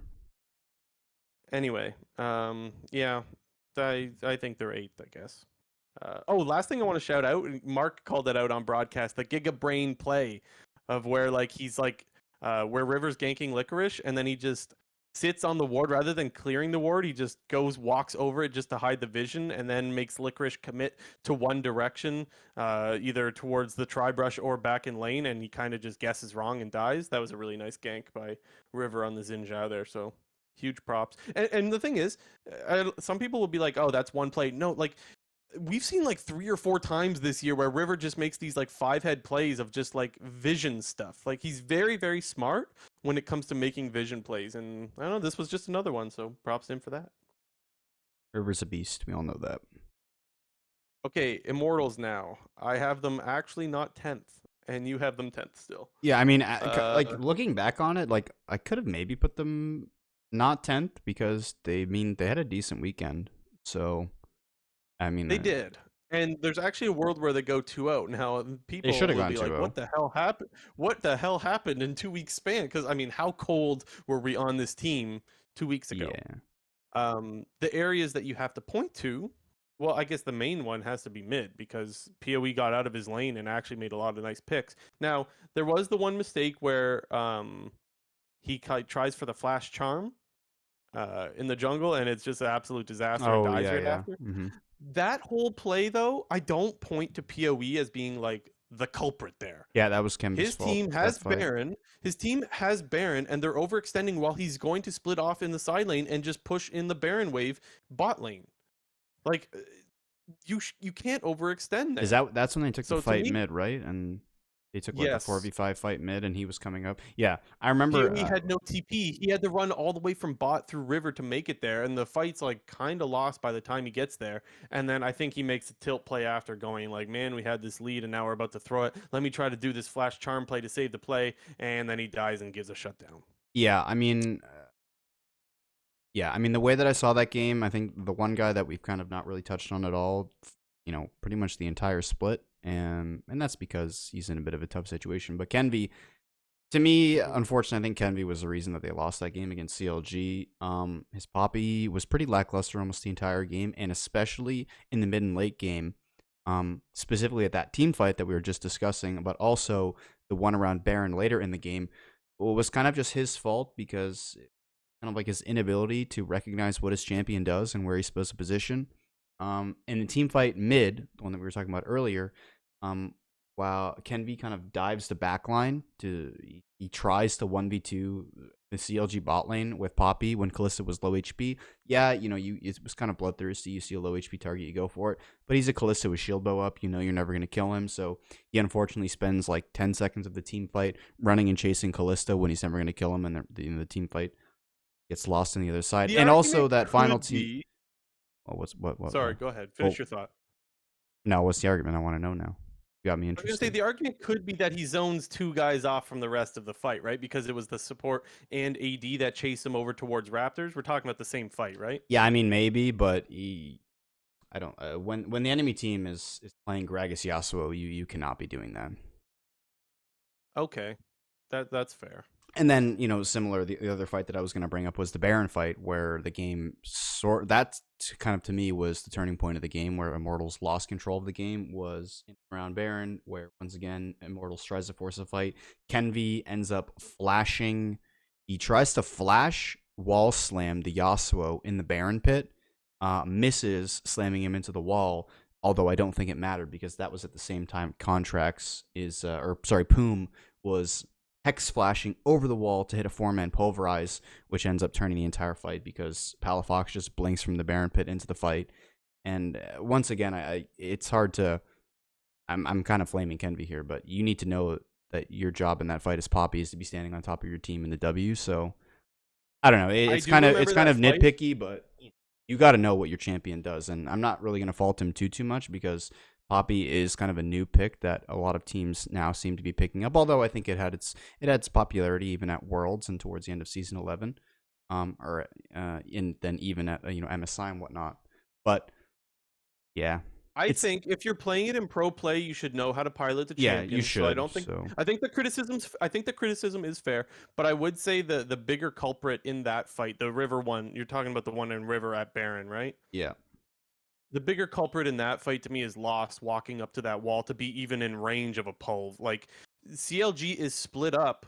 All you need to do is stay away from that wall to be ever in range of an Alistar pulve because you know they want to combo with Yasuo. He could split up more and walk up towards the river and still put out DPS there. His positioning was really poor, and as soon as the AD carry gets womboed by the Yasuo combo, that's where you lose there. So obviously there's more than one person to point at, but I got to look at Lost and be like, what are you doing walking up to that wall thinking that's safe? It's just not the play. It's a little nitpicky because as they're walking in, It is. Kenvy's on top of the team, and then he flash wall slams, and it seemed to be a bit unfortunate timing because Poom is already channeling the hex flash as Kenvy is flashing to wall slam the Yasuo, and I mean, in a perfect world, the wall slam will cancel the Yasuo ultimate, so he can't ult, and the wombo combo doesn't actually blink Palafox on top of the whole team. They get the damage, they might still win the fight, but unfortunately to flame Kenvi here, he's got to know what he needs to do, and he needs to be standing on top of his team, either getting ready to press W or have his W active while they're walking into the pit to get vision or fight whatever. But I mean, I still have Immortals last. I don't think it's like they're dead last. Once again, I think it's pretty much them or TSM. It's you kind of pick your poison here. And TSM's tough because like they're a new roster pretty much, right? Yeah, like, it's kind of. I guess what I'll say is I saw enough from TSM. They're getting shit stomped by Cloud9, but them kind of dominating FlyQuest as enough of a reason to not put them 10th. I didn't think that TSM was looking that bad, to be honest. I remember saying, like, I don't think they're that bad before this 2-week break happened, and then they ended up just blowing up the team. I don't think they were the worst team in the league. In fact, I didn't think they were even really close to being the worst team in the league. It felt like Immortals had that solidly in their grasp. I guess Spica continues to play really well, so that's where I feel bad to put them 10th, because I do think Spica has continued to look good this whole split, even though the rest of his team isn't. But yeah, I guess I still don't really have faith that they're better than Immortals just because Immortals had a good weekend. And look, I realize, Immortals had a good weekend. Doesn't mean they're saved. I still have them 9th, right? But yeah, it's kind of, it's tough when it comes to teams that are really struggling. And it wouldn't surprise me if Immortals does go back to struggling again next week. But I think when you have 2 good games in a weekend, and you could also say, like, PoE wasn't able to scrim with them at the start of the split or whatever. Now that they've had more time, they're looking better. So there's a little bit of copium for Immortals, whereas like TSM's already on fire. Give me another like 2 weeks when Immortals subs in all of their academy players, and then I'll be like, okay, well maybe Immortals is 10th again, Yeah, but until that happens. Yeah, we already touched on TSM a little bit, but you had them 10th. I had them 9th. Unfortunately, I think they got the other biggest change as the -3. From 7 down to 10th place for you. Yeah. The bright spot of this team is obviously Spica. I think Maple is doing his job as well. I wouldn't say that Maple is by any means, dominating people, playing super well. He's the main reason that TSM is winning games because I think it's Spica. But Maple seems to really be doing a good job at pairing up with Spica in the early game, whether that's for his own lane and mid lane, or working together to help out the rest of the map.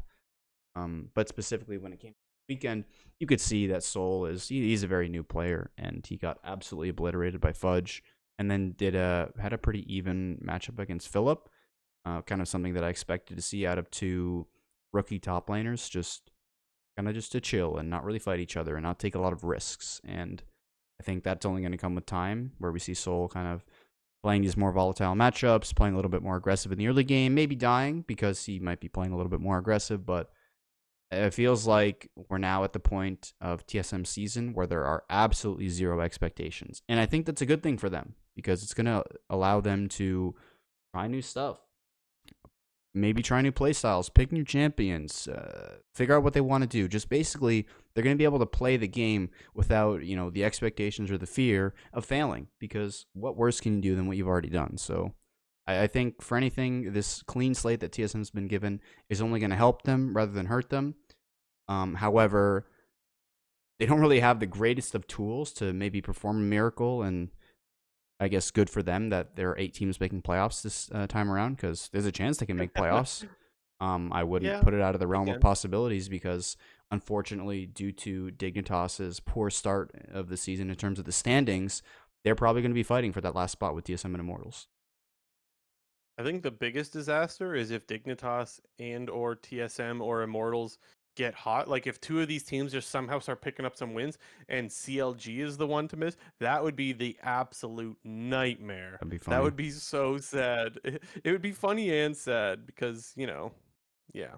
Um just a couple of quick things for me on TSM. One, Chime was kind of looking like Ignar out there on the recon. Thought he had some really nice flanks in the game, some good synergy with Spica.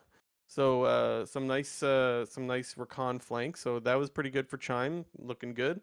The other thing is Soul, like we mentioned, he got absolutely stomped by Fudge, but like I felt like the play in which like that really broke things open and really gave Fudge the massive advantage could have kind of happened to any top laner. It's hard to say because so what happened was Fudge ended up building up a massive wave and they ended up diving, and then that's when like Soul went on that hike and he got chased forever by Jensen Yeah, and yeah. then lost like two massive waves to his tower and gave up the plates, which ended up being like then C9 got Herald and then they just took Herald and then they got another like that's what snowballed the game. And to me it's hard to know without just VOD reviewing specifically top lane because you can't really see what led to that wave being built up. Like maybe you just got to give credit to Fudge for being better than him and he built up the wave, or maybe that wave happens to everyone and someone needs to cover Soul in the top lane. That's kind of hard to say. But TS or C9 just made a really nice roam, and that's kind of what broke it wide open. It wasn't like he was just solo inting to Fudge in the top lane. So I guess that's just a little bit of copium for Soul getting hard clapped in that matchup. It's funny you say that because that was something that we'd always talk about with Fudge early on in his LCS career. Came to underperforming or not playing as well as many people thought that he could was the poor wave management. So I guess something to look at in the future with Souls games. But yeah. Yep. Okay, and that does it for our power rankings. Okay. Yeah, I don't got anything to add. Let's get over to the TSM investigation stuff. Yeah, we have It turns out TSM Part 2. turns out it turns out that Regi was investigated not by someone that's TSM, and it turns out that he's not so innocent like the TSM investigation may have led some people to believe, although may have led not very many people, let's be honest. J&T, you want to fill people in on what the fuck I'm talking about, or just a little refresher for people? Yeah, so LoL Esports made an official competitive ruling. I don't know if you would call that LoL Esports, you call that Riot, but they provide the news through LoL Esports, obviously. There was a post about the results of Riot's independent investigation of TSM. Obviously, I can't recall if it was 2 weeks ago or 3 weeks ago now. TSM came out with their own statement with regards to their own investigation. And once again, this was the investigation that TSM themselves ran about the whole Regi incident and whatnot. And obviously, they said that nothing happened or that Regi was of no fault, but we all knew that that was probably bullshit and that something else was going to come out when the real investigation concluded. Well, guess what? This is that real investigation. So I'm going to read directly the TLDR off that post, which I think you'll see in a second does a really good job of talking about the consequences and kind of what went on. So here we go. Like I said, directly from the article, quote for quote, or word for word. The league believes that there was a pattern and practice of disparaging and bullying behavior exhibited by Andy Din towards TSM players and staff members. TSM is fined $75,000. Din must complete sensitivity training and executive training and that Din is on probation for the next 2 years across the Riot ecosystem, and an independent monitor is being appointed to operate a tip line and follow through with regular check-ins with TSM League of Legends players. Yeah. So good. Some of this is like no shit. Yeah. Like there was a pattern of disparaging and bullying. Like duh. We kind of know this, but of course you still have to come out and say what the findings are. So no issues there with them saying all this stuff. For me, this is exactly what I wanted since the beginning. So I have just a couple of small complaints, nothing major. But when we first heard news of this was last year in 2021 at the end of Worlds. I remember we first discussed this. And do you remember what I was saying to you back then? Do you remember, J&T? No, I don't think so. All I remember saying was, I just want to see an investigation. I just want to see them look into this. And if there is an investigation, I want to know what the findings are. And if they find something, I want there to be repercussions. And yeah, I just wanted there to be steps taken to make sure that this doesn't happen again. And it seems to be the case, like with the whole tip line and whatever. And he's on probation. Like, these are good things. My only small concern is, like, what happens after the 2 years of probation? Like, is he just not on probation anymore and everything's fine? Probably not, right? I'm sure that's what probation is. Like, once it's finished and you haven't, like, kind of reneged or had another incident, then you're good. Mhm. So I'm assuming that just means if there's no more Regi incidents, then he'll be all clear in the eyes of there being an eye on him, I guess. Yeah, and that's my concern. If that's how it works, then that's my concern, because it's like, if he does something 3 years from now, what, are we just supposed to forget it because he was only on 2 years of probation? Well, like, but that's my little concern. You know what I mean? I know But I what you guess probation mean, has but to end at some point. I feel like you're taking the piss out of it a little bit. Like, obviously, if he does something again, there's probably going to be more serious repercussions because there's a pattern and evidence of it in the past. So I would think that at least. I mean, you'd have to think that. But yeah, anyways, like I said to begin with, I think most of it is good. Like, this is what I wanted from the investigation, and so I'm pretty happy with it. Yeah, one thing I don't even know if you watched this, but did you watch Doublelift's video? Okay, well, one thing that it's going to be my next point, but I think we're going to say the same thing. Go for it. Oh, Ari? I was going to talk about the story that he was telling when it came to the Riot investigation versus the TSM investigation, where once again, we'll preface this by saying this was something that Doublelift said on his stream, and there's been various other times where he might have said some stuff on stream that wasn't necessarily totally accurate. Not to say that it was inaccurate, but it might not have been the 100% truth. But that the TSM investigator, once again, not the Riot independent investigator, he didn't say this specifically, but he kind of inferred it, that the TSM investigator, the actual woman, he says that it was a woman who was doing the investigation, was not necessarily being truthful about who she was with regards to the investigation, that she was the actual person running and leading the investigation, and was, once again, he didn't necessarily say this, but was kind of trying to impersonate a Riot employee and a person within the Riot investigation. I didn't interpret it as impersonate. I just heard Lena say that person didn't make it known that they were part of the that's TSM why I said I'm not saying that they impersonated that person, but it was kind of inferred that they were not really telling the truth about who they were. Yeah, the way Lena made it sound was as if people thought they were sharing their experiences with a Riot investigator, exactly. But it turns out to be the TSM investigator, which was like, what? Yeah, which is a little like that is really strange, and I don't think that sounds like something happened, that's bad there. However, that doesn't change from the results of the investigation that make me feel better about it. My main concern is I don't want it to happen to any more of the players anymore. And I think the things that came of this ensure that it shouldn't happen to players anymore.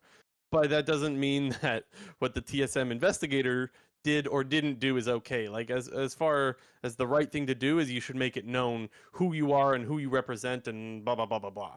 Yeah, let the person know, like, so that if players are coming forward, they know exactly who they're talking to. I mean, to me, it feels like a little bit of a dirty tactic to try to kind of get your ear in on some of the stuff that's being talked about behind your back. Kind of what that feels like, or what that move would kind of indicate, was that TSM was trying to find out what really people were talking about and what was really happening. The things that were obviously out of their control, which is the whole point of the investigation, is that you are not supposed to influence it, and they tried to, potentially. Yeah, maybe. And the other weird thing about it is that like TSM came out and said didn't really find anything or whatever. I don't remember the exact wordage of It was like how they made their announcement. we found no evidence of like bullying, basically. So that's what makes it a little bit more like, it's like TSM did their own investigation. It was like hands clean, nothing to see here. But then that person that said there's nothing is part of another investigation where they are Yeah. finding things. So that's where it's a little bit like conflict of interest there. But whatever. It was weird. It was weird. But again, this is also just the double stream source, which hasn't been the most accurate in the past. Yeah, once Let's again, also be it's fair there. asterisks with all It of just what we just said. yeah. Worth noting, but definitely with a couple of asterisks there. Okay, should we get to week 5 rather, game predictions? Yes, we got start of the second round robin. I'm delaying here because I got to bring them up, obviously. First game of the day, Saturday. Evil Geniuses versus CLG, the one team that was able to take down our beloved first place Evil Geniuses. Are they going to do it again? No, I don't think so. What happened to the records? Last Oh, time you were so gung-ho to pull up the records. let me pull them up again. Because I think I tied, right? Am I wrong about that? Did I Tied tie? what? You tied me? Yeah, Yeah. you did, because I think, I mean, I don't recall exactly, but I had Dig, you had Golden Guardians in the last game of the whole weekend. Yeah. Okay, Okay. I'll do it right here as we're EGCL. discussing. Yeah, EGCLG, EG's gonna win. Come on. Yeah. I'm taking EG. Next up, Team Liquid versus Immortals. Is this a yoke? Both going Team Liquid. Yeah, Team Liquid. So we're both going Team Liquid, and then TSM versus 100. It feels like a lot of these games are pretty lopsided to start off the week. TSM versus 100 Thieves. I'm going 100 Thieves. Yep. Next up, Dignitas versus Cloud9. Cloud9 for me. It's Cloud9, but again, I don't think C9's that good right now, and I don't think Dignitas is that bad. So this one I think should be closer than people would think it is, but still going C9. But I wouldn't be surprised if we see a 40-minute banger.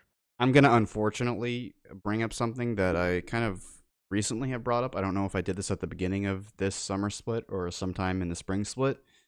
Dignitas has not beaten Cloud9 since 2017. Like, that is come amazing. on, bro. It ain't gonna happen.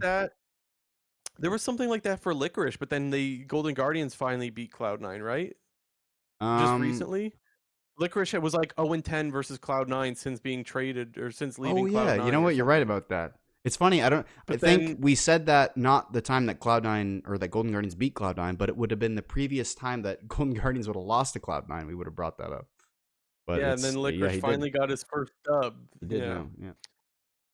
Speaking of Golden Guardians versus FlyQuest is the last game on Saturday.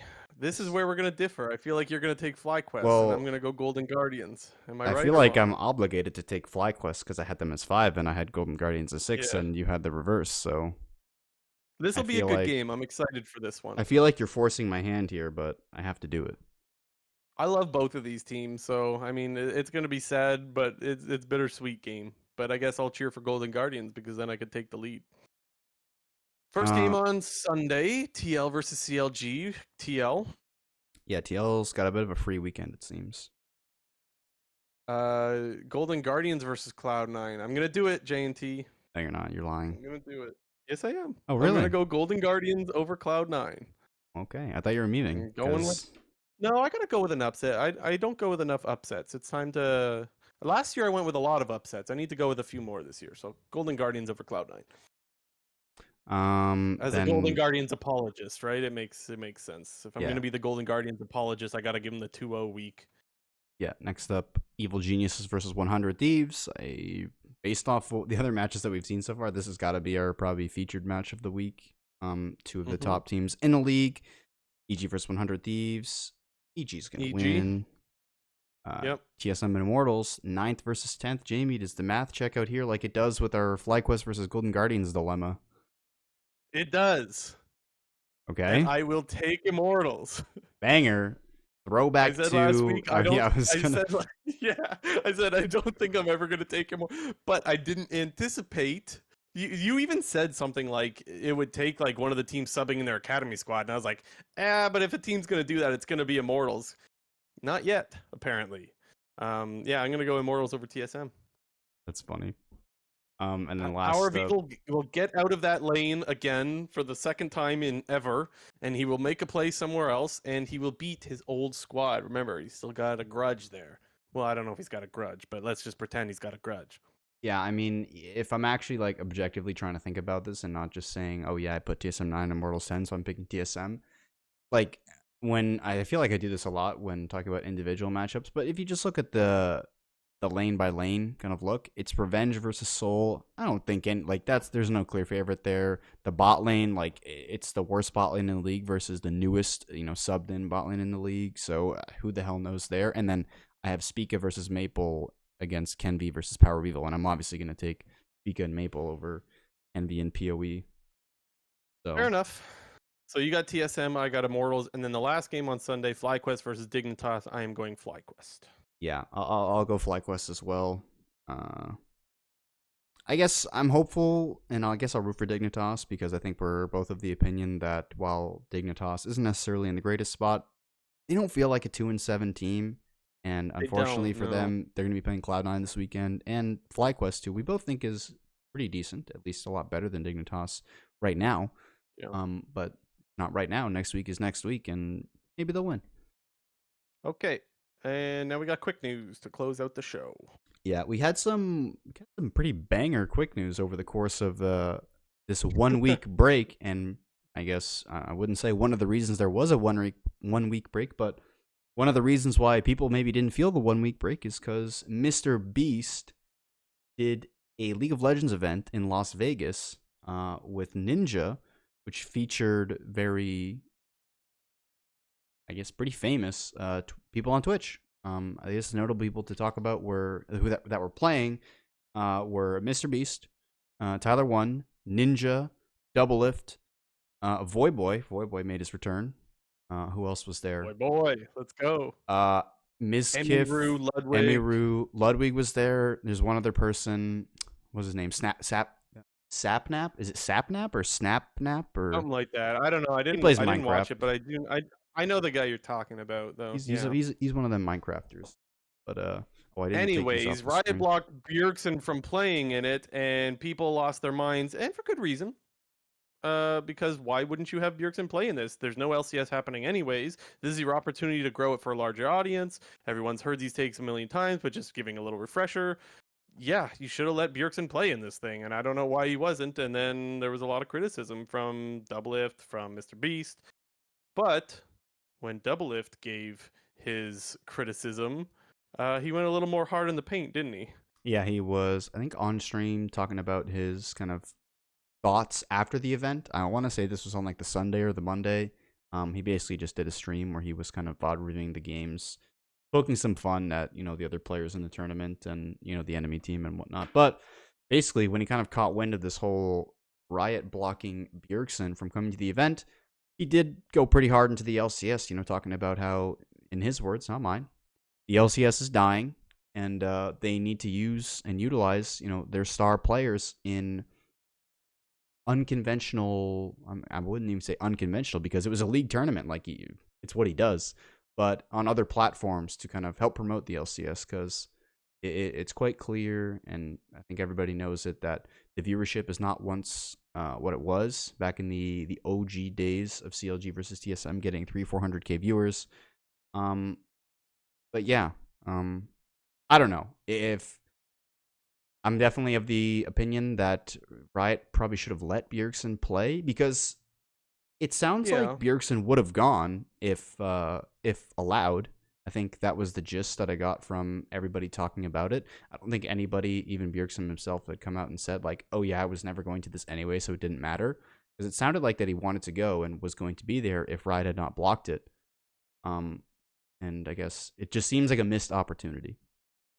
Yeah, the community sentiment is pretty much like obviously you should let them play because you have a much younger audience that follows Mr. Beast and Ninja. This is great exposure for the game that has a generally older audience as time goes on, right? A lot of League fans are like late 20s or early 30s, and this was an opportunity to reach the lower 20s or late teens or whatever it be. And so a missed opportunity. Now the LCS came out and said that they were following the protocol. I remember Travis reached out to them and last week he gave whatever their response was. I'm going to paraphrase here, but it was something along the lines of like the LCS followed the rule set of Riot and blah blah blah blah blah.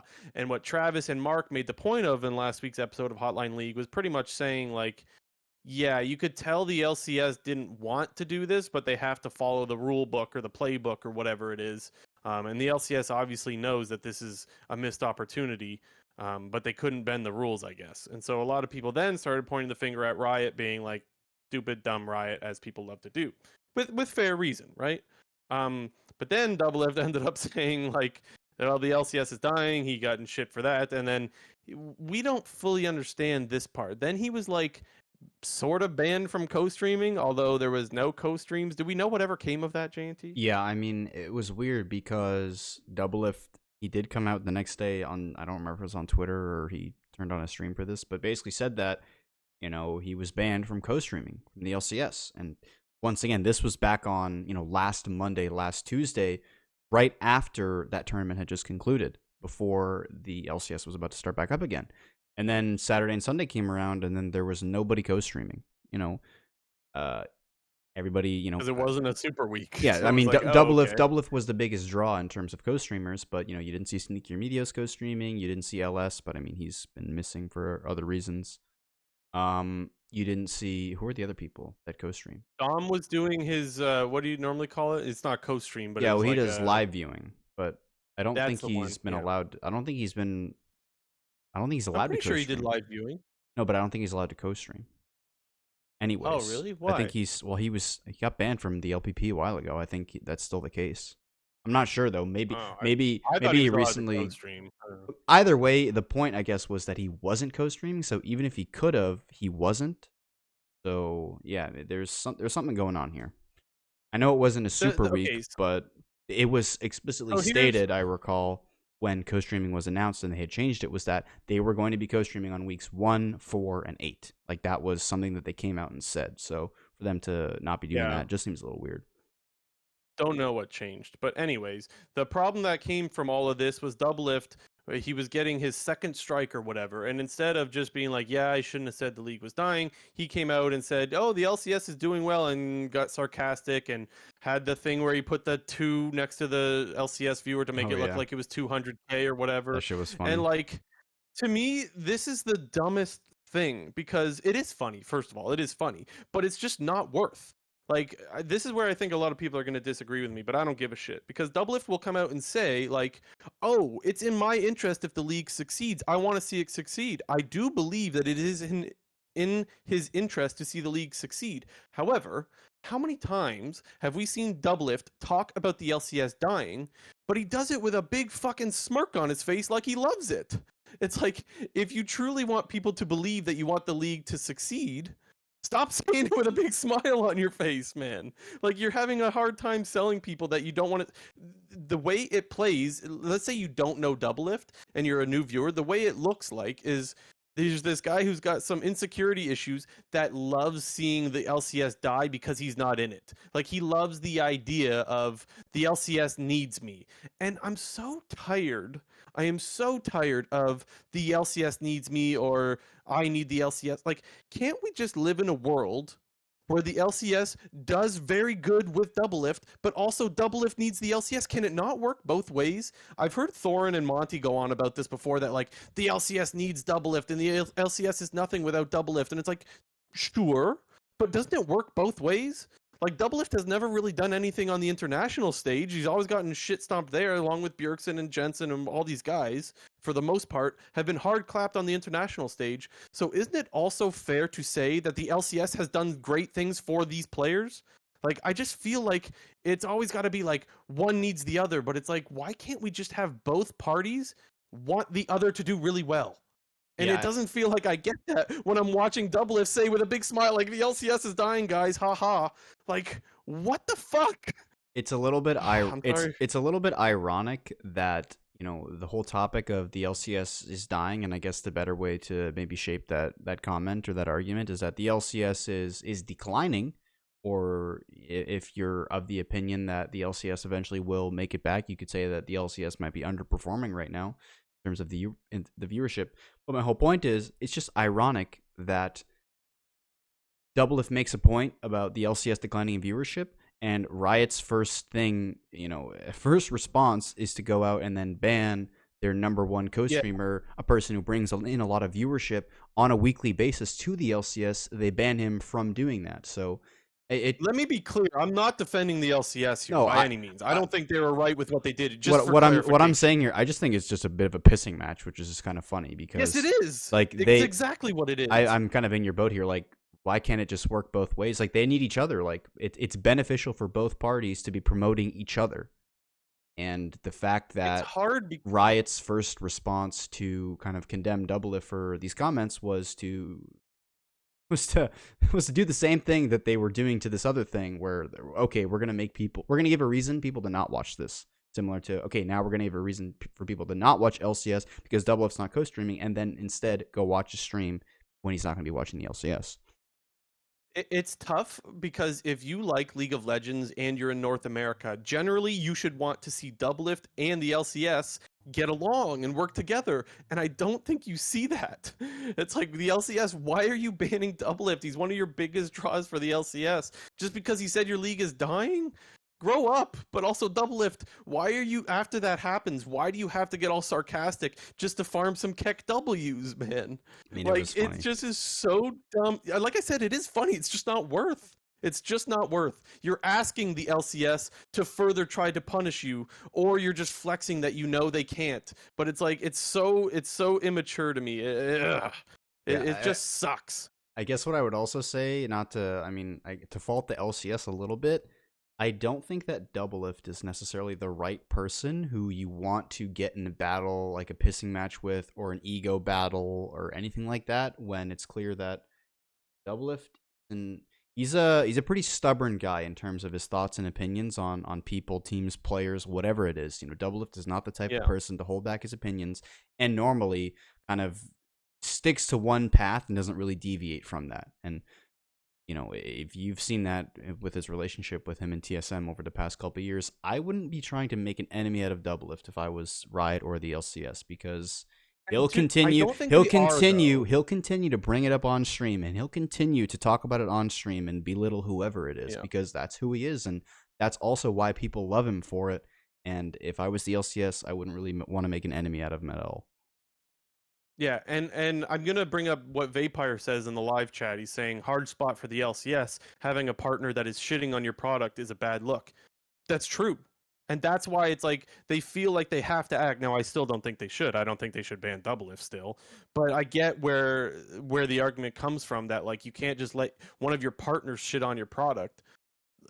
Yeah, anyways, last week on Hotline, Mark Z made this really good point that like it's so played out to see everyone just shit on the LCS. It's like it feels like everyone needs to dogpile. But he also made the point that like you would never see that in Europe. Do you think Cadril would ever be like, guys, LEC viewership is tanking right now, XD? Which, by the way, the LEC viewership, even though it's not as bad as the LCS viewership, it is lower. But you don't hear Cadril being like, ha ha, guys, XD, LCS dying, lol. Or even if you want to go like to North American example, do you think I've never seen Sneaky smile and be like the LCS is dying?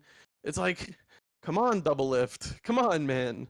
It's not worth the XDs in the chat to just shit on the product because you're trying to force LCS to do something that you know is not in their interest to do, which would be to ban him or whatever. Yeah, I mean, unfortunately for the LCS, I think they're kind of like the runt of the family, so they're gonna take Yep, the flame, the blame, whatever, no matter what, because they're just they're like that little, 100%. they're the little guy here, and they're at the bottom. And as much as Cadron, and the EU culture would probably, they would want to say, if they would never flame their own product, if they were in that position. But if the LCS didn't exist and the LEC was the worst major region in the world, I don't think that it would be as nice as it is right now over there. That's all I'm going to say about that.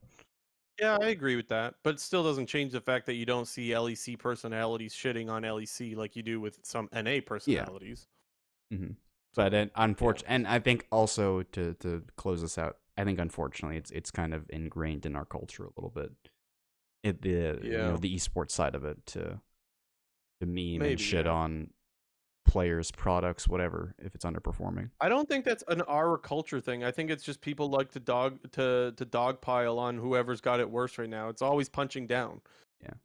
When it was EULCS and NA was popping off, NA fans did the same thing to Europe that European fans do to NA now. So it's like it's just Oh, I people know. always like people used to dogpile on EULCS way back in the day when TSM and CLG were legit teams and were popular. People would look at the EULCS that would get way lower viewership and they would XD. And the same it's the reverse now. It's just I don't think it's an NA mentality thing. I think it's just fucking I don't know. I Maybe think it's it an is. esports thing. I don't think it's NA exclusive. EU shits on NA all the time, like the fans.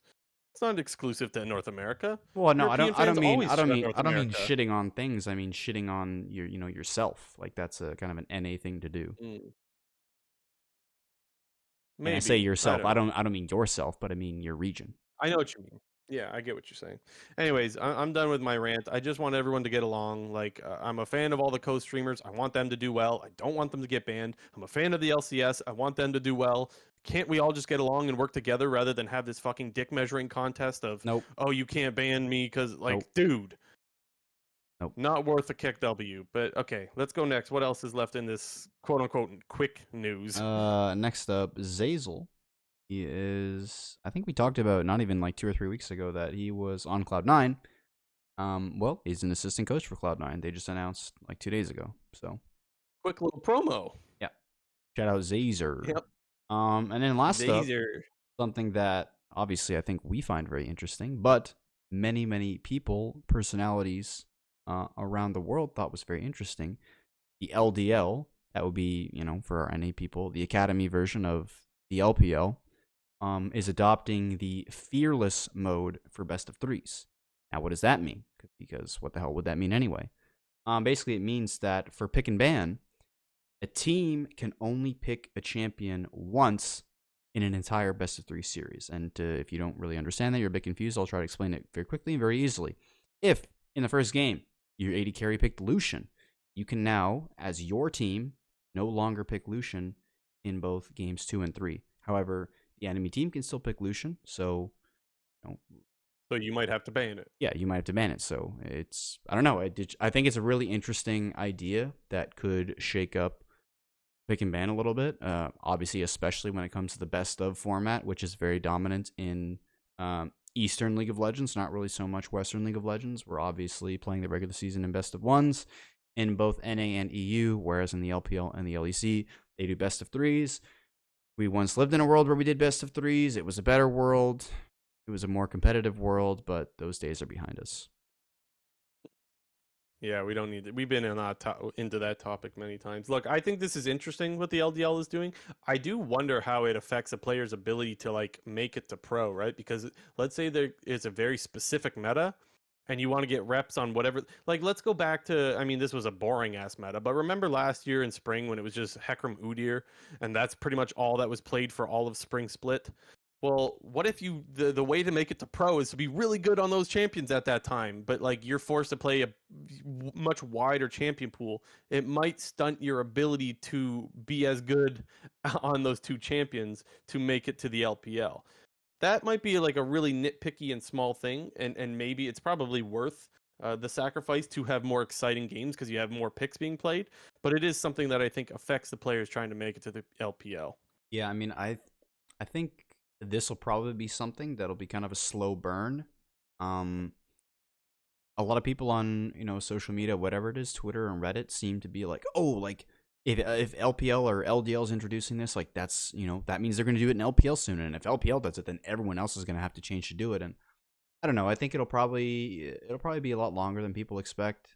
I mean, it's hard to say whether or not this change is going to be a good thing, right from the get go, because I think it, really, it'll shake up pick and ban completely, because it's not just as simple as, oh, you can't pick, like, oh, since we picked Illusion already once, we can't pick it again, so we're gonna pick something else. But it has like a domino effect where picking Bandit it's all a domino effect. If somebody picks this, you pick this. If you pick this, you pick this, and it's this whole list. And I think it would sort of change the whole outlook of the draft to begin with, because to me, or I think the overall perception of, the first 3 bans in the draft is always targeted towards like those OP champions, the ones that you don't really ever want to be giving up. If you're on red side, you don't want to give up, really OP picks for the first pick on blue side. But now you get into a situation where, well, we don't have to ban that anymore because we leave it open. They only get to play it once, and we got 2 more games to play, whether it's regular season or if it's the playoffs. We got 4 more games to play, and they can only use that pick once. So I think it'll definitely change the whole perception and outlook of draft if this were to make it to the major regions. And I'm just kind of interested to see where it goes. But I don't think this is something that will obviously be a positive change. I think it might look like a positive change because they're doing something different and they're doing something unique, and people will be like, "Oh, that's really cool." But I don't think it's as like simple as people are making it out to be. Yeah, it's a fun idea, to be determined on the practicality of it, though. Yeah. I feel like the players will probably have a lot more stronger opinions on it after the LDL players have played a full split in it or whatever it is. So we'll have to wait and see how that goes. But anyways, interesting idea. Is that it for quick news? Yep. Okay, that is it for this episode. A little bit of a long one, but that was to be expected. We did miss last week. We apologize for that. There was no game, so that's the way it be. But we caught up with everything this week, and we will be back again next week as per usual. So every week on Mondays, we're going to come out with episodes, and that's going to continue to be the case.